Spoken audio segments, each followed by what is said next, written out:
Google ಛಿದ್ರ ಕೆಲವೇ ತಿಂಗಳಲ್ಲಿ ಟೆಕ್ ದೈತ್ಯ ಬ್ರೇಕ್. ನಮಸ್ಕಾರ ಸ್ನೇಹಿತರೆ. ಗೂಗಲ್ ಇವತ್ತು ಪ್ರತಿಯೊಬ್ಬ ಮನುಷ್ಯನ ಬದುಕಿನ ಭಾಗ. 200 ಕೋಟಿಗೂ ಅಧಿಕ ಜನ ಗೂಗಲ್ ಬಳಸ್ತಾರೆ. ಪ್ರಪಂಚದ ಮೂಲೆ ಮೂಲೆಗೂ ಗೂಗಲ್ ತಲುಪಿದೆ. ಎಷ್ಟೋ ಸರ್ಕಾರಗಳಿಗಿಂತ ಪವರ್ಫುಲ್ ಆಗಿದೆ, ಎಷ್ಟೋ ದೇಶಗಳಿಗಿಂತ ಶ್ರೀಮಂತ ಆಗಿ ಹೋಗಿದೆ ಗೂಗಲ್ ಅನ್ನೋ ಒಂದು ಕಂಪನಿ. ಅಮೆರಿಕದ ಮುಕುಟಮಣಿ ಇದು. ಅಂತಹ ಗೂಗಲ್ನೀಗ ಅಮೆರಿಕ ಛಿದ್ರ ಮಾಡೋಕೆ ಹೊರಟಿದೆ. ಗೂಗಲ್ನ ಒಡೆದು ಹಾಕೋಕೆ ಅಮೆರಿಕ ಸರ್ಕಾರನೇ ಕೈ ಹಾಕಿದೆ. ಕೋರ್ಟ್ಗೆ ಹೋಗಿದ್ರು. ಆ ಅರ್ಜಿಗೀಗ ಕೋರ್ಟ್ ಓಕೆ ಮಾಡಿದೆ. ಹೀಗಾಗಿ ಅಮೆರಿಕ ಸರ್ಕಾರ ಗೂಗಲ್ನ ತುಂಡು ಮಾಡೋಕೆ ಮುಂದಾಗಿದೆ. ಹಾಗಿದ್ರೆ ದೊಡ್ಡಣ್ಣನಿಗೆ ಈ ದುರ್ಬುದ್ಧಿ ಬಂದಿದ್ಯಾಕೆ? ಅಮೆರಿಕ ಗೂಗಲ್ ಅನ್ನ ಒಡೆದು ಹಾಕೋಕೆ ಹೊರಟಿರೋದು ಯಾಕೆ? ಅಸಲಿಗೆ ಗೂಗಲ್ ಏನ್ ಮಾಡ್ತು? ಗೂಗಲ್ ಒಡೆದ್ರೆ ಜಗತ್ತಿಗೆ ಏನಾಗುತ್ತೆ? ನಮ್ಮ ದೈನಂದಿನ ಜೀವನದಲ್ಲಿ ಗೂಗಲ್ ಮ್ಯಾಪ್ಸ್ ಯೂಸ್ ಮಾಡ್ತೀವಿ, ಯೂಟ್ಯೂಬ್ ಯೂಸ್ ಮಾಡ್ತೀವಿ, ಗೂಗಲ್ ಸರ್ಚ್ ಯೂಸ್ ಮಾಡ್ತೀವಿ. ಪ್ರತಿಯೊಂದಕ್ಕೂ ಗೂಗಲ್ ಮೇಲೆ ಡಿಪೆಂಡ್ ಆಗಿದ್ದೀವಿ. Google calendar, Google drive, Google photos ಏನೆಲ್ಲ ಯೂಸ್ ಮಾಡ್ತಿದ್ದೀವಿ, ಆಂಡ್ರಾಯ್ಡ್. ಸೊ ಇದರ ಪರಿಣಾಮ ಏನಾಗಬಹುದು ಎಲ್ಲವನ್ನ ಕ್ವಿಕ್ ಆಗಿ ನೋಡ್ತಾ ಹೋಗೋಣ. ಆ ಕಡೆ ತನಕ ಮಿಸ್ ಮಾಡಿದೆ ನೋಡಿ. ಕೈ ಮೀರ್ತಾ ಇದೆ ಗೂಗಲ್. ಟೆಕ್ ದೈತ್ಯನ ಮೇಲೆ ದೊಡ್ಡ ಆರೋಪ. ಸ್ನೇಹಿತರೆ, ಗೂಗಲ್ $2 ಟ್ರಿಲಿಯನ್ ಮೌಲ್ಯದ ಮಹಾ ಕಂಪನಿ. ಹೆಚ್ಚು ಕಡಿಮೆ ನಮ್ಮ GDPಯ 3/4 ಪಟ್ಟು ದೊಡ್ಡದು. ವಿಶ್ವದ ಬಿಗ್ 5 ಕಂಪನಿಗಳ ಪಟ್ಟಿಯಲ್ಲಿ ಸ್ಥಾನ ಪಡೆಯುತ್ತೆ. 200ಕ್ಕೂ ಅಧಿಕ ರಾಷ್ಟ್ರಗಳಿಗೆ ವ್ಯಾಪಿಸಿದೆ. ಹೀಗಾಗಿನೇ ಗೂಗಲ್ ಕೈಮೀರ್ ಬಿಟ್ಟಿದೆ, ತೀರಾ ಬೆಳೆದ್ಬಿಟ್ಟಿದೆ. ಯಾವುದೇ ಒಂದು ಸರ್ಕಾರವೂ ಕಂಟ್ರೋಲ್ ಮಾಡಲಾಗದಷ್ಟು ದೊಡ್ಡದಾಗಿ ಬೆಳೆದು ಬಿಟ್ಟಿದೆ ಅನ್ನೋದು ಅಮೆರಿಕ ಸರ್ಕಾರದ ಆರೋಪ. ಈ ಸಂಬಂಧ ಇತ್ತೀಚಿನ ವರ್ಷಗಳಲ್ಲಿ ಅಮೆರಿಕ ಗೂಗಲ್ ಮೇಲೆ ಹಲವಾರು ಕಂಪ್ಲೇಂಟ್ ಮಾಡ್ತಾ ಬಂದಿತ್ತು. ಆದ್ರೆ 2020ರಲ್ಲಿ ಮಾಡಿದ ಒಂದು ಕಂಪ್ಲೇಂಟ್ ತುಂಬಾ ಕ್ರೂಷಿಯಲ್ ಆಗಿದೆ. 2020 ಅಕ್ಟೋಬರ್ 20ನೇ ತಾರೀಕು ಅಲ್ಲಿನ ಜಸ್ಟಿಸ್ ಡಿಪಾರ್ಟ್ಮೆಂಟ್ ಅಮೆರಿಕದ ಕೋರ್ಟ್ಗೆ ಕಂಪ್ಲೇಂಟ್ ಕೊಟ್ಟಿತ್ತು. ಅದರಲ್ಲಿ ಆನ್ಲೈನ್ ಸರ್ಚ್ ಮಾರ್ಕೆಟ್ನಲ್ಲಿ ಗೂಗಲ್ ಮೊನೊಪಲಿ ಅಥವಾ ಏಕಾಧಿಪತ್ಯವನ್ನು ಮೆರಿತಾ ಇದೆ ಅಂತ ದೂರನ್ನ ಕೊಡಲಾಗಿತ್ತು. ಅಂದ್ರೆ ಗೂಗಲ್ 200ಕ್ಕೂ ಅಧಿಕ ಸರ್ವಿಸ್ ಮತ್ತು ಪ್ರಾಡಕ್ಟ್ಗಳನ್ನು ಆಫರ್ ಮಾಡುತ್ತೆ. ಆದರೆ ಗೂಗಲ್ಗೆ ದೊಡ್ಡ ಮಟ್ಟದಲ್ಲಿ ಆದಾಯ ಹರಿದು ಬರೋದು ಅಂತ ಹೇಳಿದ್ರೆ ಸರ್ಚ್ ಮತ್ತು ಅಡ್ವರ್ಟೈಸಿಂಗ್ ಬಿಸ್ನೆಸ್. ನಾವು ಗೂಗಲ್ನಲ್ಲಿ ಸರ್ಚ್ ಮಾಡೋದಕ್ಕೆ ದುಡ್ಡೇನು ಕೊಡಲ್ಲ, ಆದರೆ ಗೂಗಲ್ ನಮ್ಮ ಡೇಟಾ ಬಳಸಿ ದುಡ್ಡು ಮಾಡಿಕೊಳ್ಳುತ್ತೆ. ಗೂಗಲ್ನ ಒಟ್ಟು ಆದಾಯ $165 ಬಿಲಿಯನ್ ಇದ್ರೆ ಸುಮಾರು $100 ಬಿಲಿಯನ್ ಈ ಎರಡರಿಂದಲೇ ಬರುತ್ತೆ. ಹೀಗಾಗಿ ಈ ಸರ್ಚ್ ಮತ್ತು ಅಡ್ವರ್ಟೈಸಿಂಗ್ ನಲ್ಲಿ ಗೂಗಲ್ ಬೇರೆ ಯಾವುದೇ ಕಾಂಪಿಟೇಟರೇ ಹುಡ್ಕೊಳ್ಳೋಕೆ ಬಿಡ್ತಾ ಇಲ್ಲ. ಅಕ್ರಮವಾಗಿ ಪ್ರತಿಸ್ಪರ್ಧಿಗಳೇ ಇರದಂತೆ ನೋಡ್ಕೊಳ್ತಾ ಇದೆ ಅಂತ ಜಸ್ಟಿಸ್ ಡಿಪಾರ್ಟ್ಮೆಂಟ್ ಆರೋಪ ಮಾಡಿತ್ತು. ಇದು ಆರೋಪ ಅನ್ನೋದಕ್ಕಿಂತ ಎಲ್ರಿಗೂ ಗೊತ್ತಿರೋ ಸತ್ಯನೇ. ನೀವಿವತ್ತು ಯಾವುದೇ ಸ್ಮಾರ್ಟ್ಫೋನ್ ಅಥವಾ ಲ್ಯಾಪ್ಟಾಪ್ ತೆಗಿರಿ, ಅಲ್ಲಿ ಕ್ರೋಮ್ ಇರುತ್ತೆ. ಗೂಗಲ್ ಡಿಫಾಲ್ಟ್ ಸರ್ಚ್ ಎಂಜಿನ್ ಆಗಿರುತ್ತೆ. ಕೇವಲ ಆಂಡ್ರಾಯ್ಡ್ ಅಷ್ಟೇ ಅಲ್ಲ, ಆಪಲ್ ಫೋನ್ಗಳಲ್ಲಿರೋ ಸಫಾರಿ ಆಪ್ ಬಳಸೋ ಸರ್ಚ್ ಎಂಜಿನ್ ಕೂಡ ಗೂಗಲ್ಲೇ. ಮೊಜಿಲ್ಲಾ ಫೈರ್ ಫಾಕ್ಸ್ ನಲ್ಲಿರೋದು ಕೂಡ ಗೂಗಲ್. ಈ ರೀತಿ ಗೂಗಲ್ ಎಲ್ಲಾ ಕಡೆ ತನ್ನದೇ ಸರ್ಚ್ ಎಂಜಿನ್ ಇರಬೇಕು ಅನ್ನೋದಕ್ಕೆ ಆಪಲ್ಗೆ, ಸ್ಯಾಮ್ಸಂಗ್ಗೆ, ಈ ರೀತಿ ಸ್ಮಾರ್ಟ್ಫೋನ್ ಕಂಪನಿಗಳಿಗೆ, ಹಾಗೆ ಮೊಜಿಲ್ಲಾ ಒಪೇರಾದಂತಹ ಬ್ರೌಸರ್ ಕಂಪನಿಗಳಿಗೆ, ಸಿಮ್ ಕಂಪನಿಗಳಿಗೆ, ಹೀಗೆ ಎಲ್ಲರೊಂದಿಗೆ ಅಗ್ರಿಮೆಂಟ್ ಮಾಡ್ಕೊಂಡವ್ರಿಗೆ ದುಡ್ಡು ಕೊಡ್ತಾ ಇದೆ. 2021ರಲ್ಲೇ ಇದಕ್ಕಾಗಿ ಸುಮಾರು $26 ಬಿಲಿಯನ್ ದುಡ್ಡು ಕೊಟ್ಟಿದೆ. ಈ ರೀತಿ ಮಾಡಿರೋದ್ರಿಂದಾಗಿನೇ ಜಾಗತಿಕ ಸರ್ಚ್ ಎಂಜಿನ್ ಮಾರ್ಕೆಟ್ನಲ್ಲಿ ಗೂಗಲ್ ಷೇರು ಬರೋಬ್ಬರಿ 91.04% ಇದೆ ಅಂತ ಅಮೆರಿಕ ಸರ್ಕಾರದ ನ್ಯಾಯ ಇಲಾಖೆ ಆರೋಪ ಮಾಡಿದೆ. ಅಷ್ಟು ಮಾತ್ರವಲ್ಲದೆ ಅಡ್ವರ್ಟೈಸಿಂಗ್ ಮಾರ್ಕೆಟ್ನಲ್ಲೂ ಇದೇ ರೀತಿ ಮಾಡಿ 70% ಮಾರ್ಕೆಟ್ ಶೇರ್ ಗೂಗಲ್ ಇಟ್ಕೊಂಡಿದೆ. ಇದರಿಂದ ಪ್ರತಿಸ್ಪರ್ಧಿಗಳೇ ಇಲ್ಲದಂತಾಗಿ ಗೂಗಲ್ ಅಡ್ವರ್ಟೈಸರ್ಗಳಿಗೆ ಓವರ್ ಚಾರ್ಜ್ ಮಾಡ್ತಾ ಇದೆ. ಈ ಮೂಲಕ ಅಮೆರಿಕದ ಆಂಟಿ ಟ್ರಸ್ಟ್ ಲಾಗಳನ್ನ ಬ್ರೇಕ್ ಮಾಡಿದೆ ಅಂತ ಜಸ್ಟಿಸ್ ಡಿಪಾರ್ಟ್ಮೆಂಟ್ ಗೂಗಲ್ನ ಕೋರ್ಟ್ಗೆ ಎಳ್ಕೊಂಡು ಹೋಗಿದೆ. ಕೋರ್ಟ್ ಈಗ ಗೂಗಲ್ಗೆ ವಿರುದ್ಧವಾಗಿ ತೀರ್ಪನ್ನ ಕೂಡ ಕೊಟ್ಬಿಟ್ಟಿದೆ. ಸ್ನೇಹಿತರೆ, ಈ ರೋಚಕ ವರದಿಯನ್ನ ಮುಂದುವರಿಸೋಕ್ಕಿಂತ ಮುಂಚೆ ಈ ವರದಿಯ ಪಾರ್ಟ್ನರ್ಸ್ ಆಗಿರೋ ಟರ್ಮ್ ಮತ್ತು ಹೆಲ್ತ್ ಇನ್ಶೂರೆನ್ಸ್ ಬಗ್ಗೆ ನಿಮಗೆ ಕ್ವಿಕ್ ಆಗಿ ಮಾಹಿತಿಯನ್ನು ಕೊಡ್ತೀವಿ. ಸ್ನೇಹಿತರೆ, ಅತಿ ಕಡಿಮೆ ಪ್ರೀಮಿಯಂನಲ್ಲಿ ಅತಿ ದೊಡ್ಡ ಕವರೇಜ್ ಕೊಡುವ ಒಂದು ಫಿನಾನ್ಷಿಯಲ್ ಪ್ರಾಡಕ್ಟ್ ಅಂತ ಹೇಳಿದ್ರೆ ಟರ್ಮ್ ಇನ್ಶೂರೆನ್ಸ್. ತಿಂಗಳಿಗೆ $400-500 ರೂಪಾಯಿಂದ $1 ಕೋಟಿ ವರೆಗೆ ಟರ್ಮ್ ಇನ್ಶೂರೆನ್ಸ್ ತಗೊಂಡು ದುಡಿತಾ ಇರೋ ವ್ಯಕ್ತಿ ಅವರ ಫ್ಯಾಮಿಲಿಗೆ ಸೆಕ್ಯೂರಿಟಿಯನ್ನು ಒದಗಿಸಬಹುದು. ಅವ್ರಿಗೆ ಏನಾದರೂ ಆದ್ರೆ ಫ್ಯಾಮಿಲಿಗೆ ಆ ದುಡ್ಡು ಬರುತ್ತೆ. ಎಷ್ಟು ಯಂಗ್ ಏಜ್ ನಲ್ಲಿ ಜಾಯ್ನ್ ಆಗ್ತೀರಿ ಅಷ್ಟು ಒಳ್ಳೆಯದು.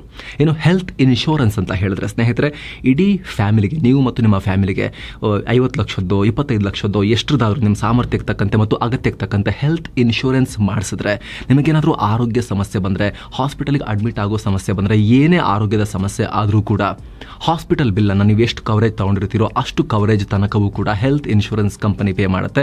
ಅದಕ್ಕೋಸ್ಕರನೇ ಡಿಸೈನ್ ಆಗಿರೋದು ಹೆಲ್ತ್ ಇನ್ಶೂರೆನ್ಸ್. ಪ್ರತಿಯೊಬ್ಬರೂ ಕೂಡ, ಜಗತ್ತಿನ ಪ್ರತಿಯೊಬ್ಬ ಮಾನವನು ಮಾಡಿಸಲೇಬೇಕಾಗಿರೋ ಬೇಸಿಕ್ ಫಿನಾನ್ಷಿಯಲ್ ಸೆಕ್ಯೂರಿಟಿ ಫೀಚರ್ಸ್ ಇವು.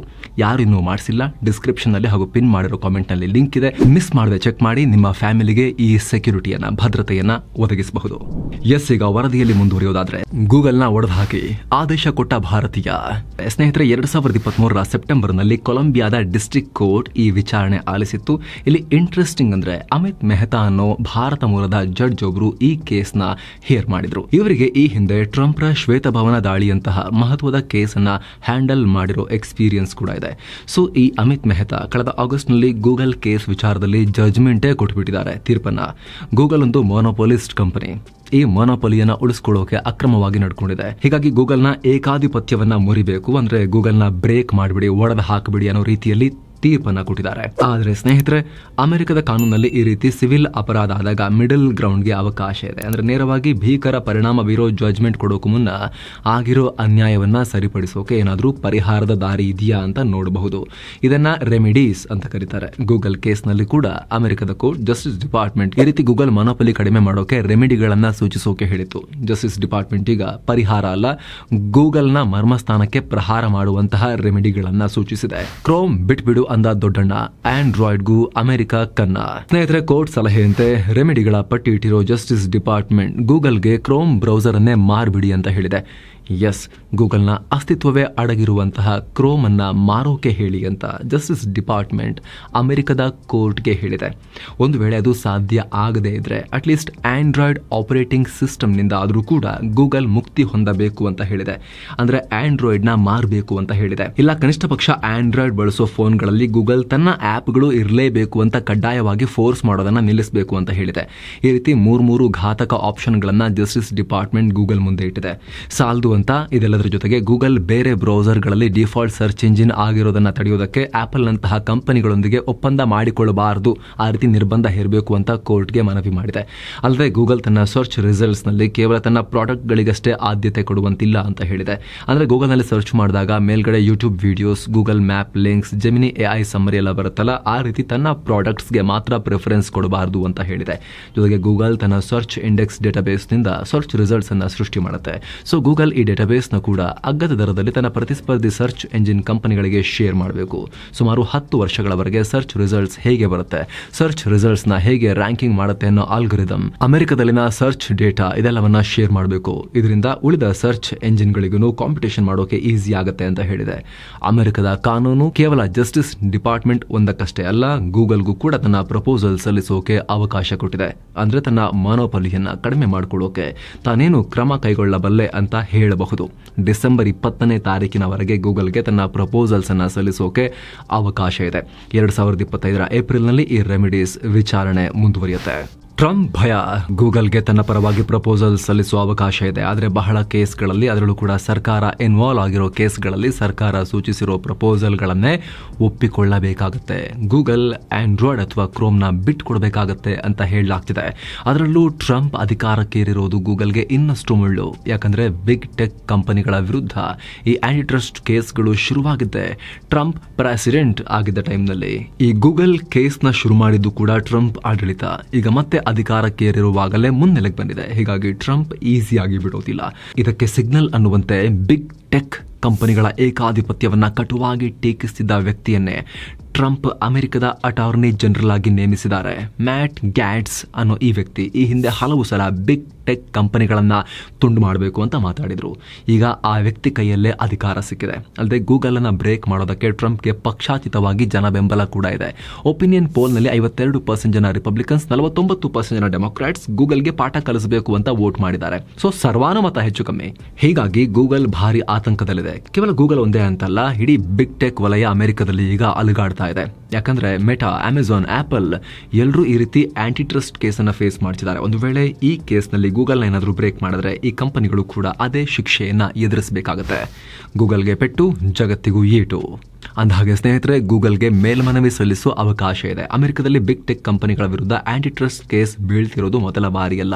1998ರಲ್ಲಿ ಮೈಕ್ರೋಸಾಫ್ಟ್ ವಿರುದ್ಧ ಅಲ್ಲಿನ ಸರ್ಕಾರ ಸೇಮ್ ಕೇಸ್ ಹಾಕಿತ್ತು. ಮೈಕ್ರೋಸಾಫ್ಟ್ ವಿಂಡೋಸ್ ಮೂಲಕ ತನ್ನ ಇಂಟರ್ನೆಟ್ ಎಕ್ಸ್ಪ್ಲೋರರ್ನ ಹೇರ್ತಾ ಇದೆ, ಬೇರೆ ಜಾವಾ, ನೆಟ್ಸ್ಕೇಪ್ ನಂತಹ ಬ್ರೌಸರ್ ಬಳಸೋಕೆ ಬಿಡ್ತಾ ಇಲ್ಲ, ಅನ್ಇನ್ಸ್ಟಾಲ್ ಮಾಡಿಸ್ತಾ ಇದೆ ಅಂತ ಆವಾಗ ಕೇಸ್ ಆಗಿತ್ತು. ಕೆಳ ಹಂತದ ಕೋರ್ಟ್ ಮೈಕ್ರೋಸಾಫ್ಟ್ ವಿರುದ್ಧವೇ ತೀರ್ಪು ಕೊಟ್ಟಿತ್ತು. ಆದರೆ 2001ರಲ್ಲಿ ಮೈಕ್ರೋಸಾಫ್ಟ್ ಅಪೀಲ್ ಹೋದಾಗ ಅಮೆರಿಕದ ಅಪಿಲೇಟ್ ಕೋರ್ಟ್ ಕೆಳ ಹಂತದ ಕೋರ್ಟ್ ತೀರ್ಪನ್ನ ತೆಗೆದುಹಾಕಿತ್ತು. ಸೊ ಗೂಗಲ್ಗೂ ಅಂತ ಆಪರ್ಚುನಿಟೀಸ್ ಇವೆ.